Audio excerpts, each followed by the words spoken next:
Hello and welcome to The Lucky Roll, an eclectic channel for eclectic games, and today we're reviewing Ghost Castle by Ideal. A roll and move race game in which the denizens of the haunted castle must escape whilst avoiding the traps that lie in wait for them. The traps are set off periodically when a player marker steps onto a red footprint and must activate the ghost on top of the castle, who drops a large ball bearing onto the victims below to activate the traps.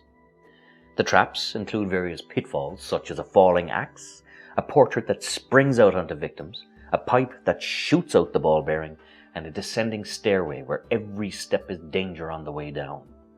Should a player be attacked by a trap, they retreat to the nearest blue marker to await their next turn.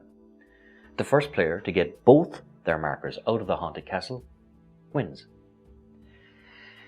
This game is one that holds a special place in my heart, as it was a game I often played with my cousins growing up. I had several summers at their house where Ireland, being Ireland, meant that it was too wet to go and play outside, so instead we ended up playing board games inside. One of my favourites, of course, was Ghost Castle by Milton Bradley Games in the 1980s.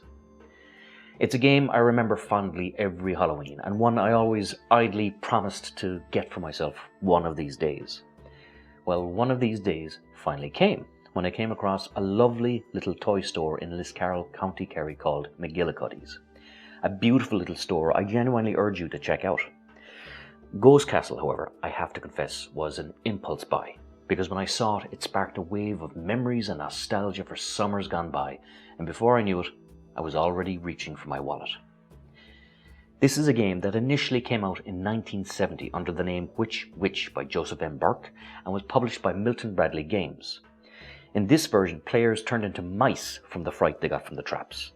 The latter version, known as Ghost Castle in Europe, had a fright mask that froze players in place and had a glow-in-the-dark skull that was endlessly cool to 6-year-old Sean as he dropped it down the centre of the castle looking for victims.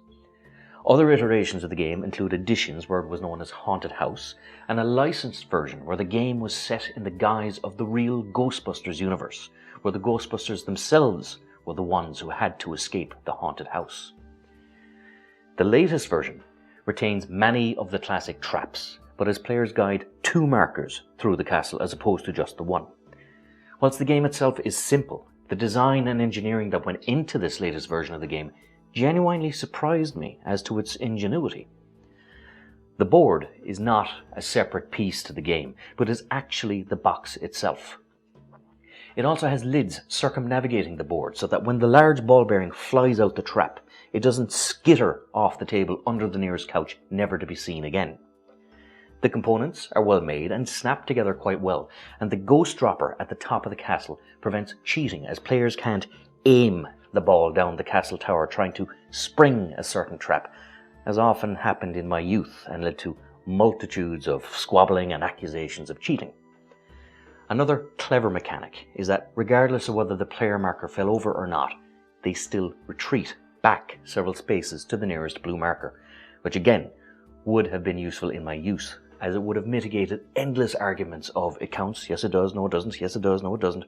They went on forever until my aunt finally broke up the argument by taking the game away. The only feature that I do miss from the game of my youth is the glow-in-the-dark skull. The glow-in-the-dark item in this iteration is the ghost at the top of the castle, which by my 6-year-old standards is nowhere near as cool as a glow-in-the-dark skull. This is still, of course, a game for children, but it's a child's game that retains a lot of its fun, if you are still even again playing it again as an adult. Small kids, of course, will love it for its table presence and its tactile nature, but I managed to coax a load of adults into a game of this who, despite initial reservations, ended up enjoying themselves, as an open-minded approach to anything always pays dividends. It was a fun, silly, cool-down game at the end of the night, and the atmosphere was enhanced greatly with classic soundtracks such as Gremlins, Beetlejuice, and Ghostbusters playing in the background to set the right, light, enjoyable tone. If you have small kids that like to play games, this is a great purchase, as the setup is nearly as much fun as the game itself, due to the clever engineering and design of the game. If you're an adult, like myself, with a weakness for old board games and nostalgia, You again could do worse than revisit this old classic from your childhood, which comes at an incredibly reasonable price of €25, especially given that we adult board gamers are known to pay up to €100 for other games that are not always quite as much fun as Ghost Castle. A fun little nostalgia gem that is perfect for passing your love of board games on to the next generation. Until next time, this is Sean from The Lucky Roll. If you enjoyed this video, please like, subscribe, all that good YouTube stuff. And until next time, good luck, God bless, and stay safe.